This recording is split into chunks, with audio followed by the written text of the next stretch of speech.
बघितला. अलीकडे साहेबांची तब्येत बरोबर नाही याविषयी देखील ते अतिशय स्पष्टपणाने बऱ्याच गोष्टी आम्हा सगळ्यांना सांगायचं काम करायचं.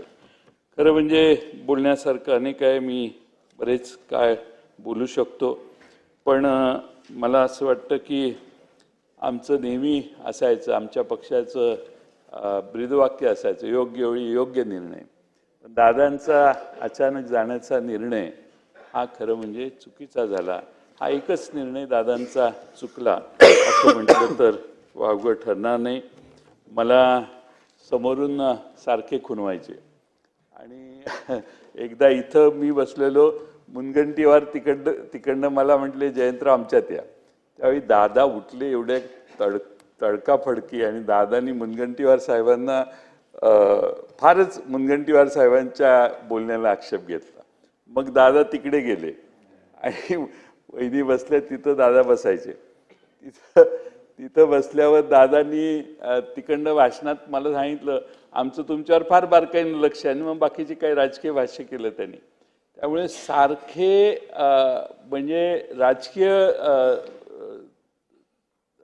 म्हणजे जागरूकता त्यांची, सभागृहात काही झालं कुठंही तर चटकन त्याला म्हणजे रावळ काय बोलले तर रावळ्यांच्या मतदारसंघातली माहिती देखील त्यांना परफेक्ट असायची. त्यामुळं ह्या 288 मतदारसंघाचा अतिशय बारकाईनं अभ्यास दादांना होता, हे आपल्या सगळ्यांना कबूल केलं पाहिजे. खरं म्हणजे अनेक गोष्टी या ठिकाणी सांगता येतील. आम्ही भाषणाला जायचो तर सगळे समोर दादांच्यासाठी घोषणा असायची, एकच वादा अजित दादा, आणि ती घोषणा एक एवढी मोठी असायची. असं आम्हाला वाटलं नव्हतं की दादा एवढ्या लवकर आपला वादा तोडून आपल्यातून निघून जातील. दुर्दैव आहे, बाकीच्या सगळ्या गोष्टी येतील पण माणूस गेल्यावर त्या गोष्टी आपल्याला मिळू शकत नाहीत. आम्हा सर्वांचीच, जे राष्ट्रवादी शरद पवार साहेबांच्या छत्रछायाखाली काम करणारे कार्यकर्ते आहेत, त्या सर्वांचीच प्रचंड हानी झाली आहे. पण बारामतीकरांची फार मोठी हानी झालेली आहे. बारामतीत आपण गेल्यावर बारामतीचं जे वैशिष्ट्य आहे, प्रत्येकजण आपापल्या मतदारसंघात सरकारकडून मदत घेऊन जातो, पण बारामतीमध्ये गेल्यावर लक्षात येतं की दादांनी बारामती किती बारकाव्यानं उभी केलेली आहे. रस्त्यावरच्या फुटपाथच्या रंग जरी खराब झाला तरी गाडी उभं करून फोन करून तो रंग परत मारून घ्या सांगणारे दादा, आणि स्वतः फुटपाथ, झाडं आणि तिथला परिसर बघण्याच्यासाठी प्रचंड वेळ देणारे दादा, हे आपण सगळ्यांनी बघितले. ते बारामतीकरांना त्यांची कायमची उणीव भासेल असं मला वाटते.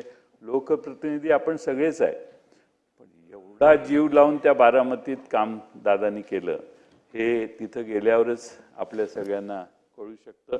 आणि म्हणून आज त्यांना श्रद्धांजली वाहण्याची वेळ आमच्यावर कधी येईल असं आम्हाला कधीच वाटलं नाही.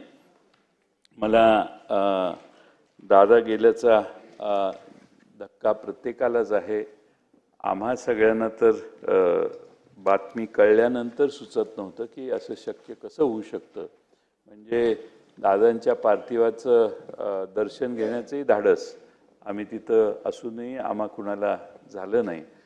आणि त्यामुळं माझी मुख्यमंत्री महोदयांना विनंती आहे की हा अपघात कसा झाला, कशामुळे झाला, मला खात्री आहे आपण त्यात लक्ष घालाल आणि तांत्रिकदृष्ट्या हा अहवाल जो येईल त्याच्यामुळं महाराष्ट्रात असा अपघात कसा झाला याचा खुलासा स्पष्टपणे होणे आवश्यक आहे. असं म्हणजे ॲक्सिडेंट यापूर्वी कधीही मोठ्या विमानांचाही लहान विमानांचाही हा असा कधी झालेला आम्हाला ऐकवत नाही. आणि म्हणून दादांना मी राष्ट्रवादी पक्षाच्या वतीनं श्रद्धांजली वाहतो. अजून बराच वेळ बोलता येईल पण मी सभागृहाचा वेळ घेऊ इच्छित नाही. महाराष्ट्राच्या ज्येष्ठ नेत्या शालिनीताई पाटील यांचं निधन 94व्या वर्षी माहीमला झालं आणि सत्यशोधक विचाराचे प्रणेते ज्योतिराव फाळके पाटील यांच्या त्या कन्या होत्या, वकील होत्या. आमच्या सांगली जिल्ह्यात लोकल बोर्डाच्या सदस्य म्हणून त्यांनी कामाची सुरुवात केली आणि एक वेगळी छाप त्यांनी उमटवली आणि महसूल मंत्री म्हणूनही त्यांनी त्यांची कारकीर्द गाजवली आणि अतिशय करारी स्वभावाच्या होत्या. कोरेगाव विधानसभेत 1999 ते 2009 आमदार म्हणून त्या निवडून आल्या. 90 आणि 95 मध्ये जनता दल आणि अपक्ष म्हणून देखील त्यांनी निवडणूक लढवलेली.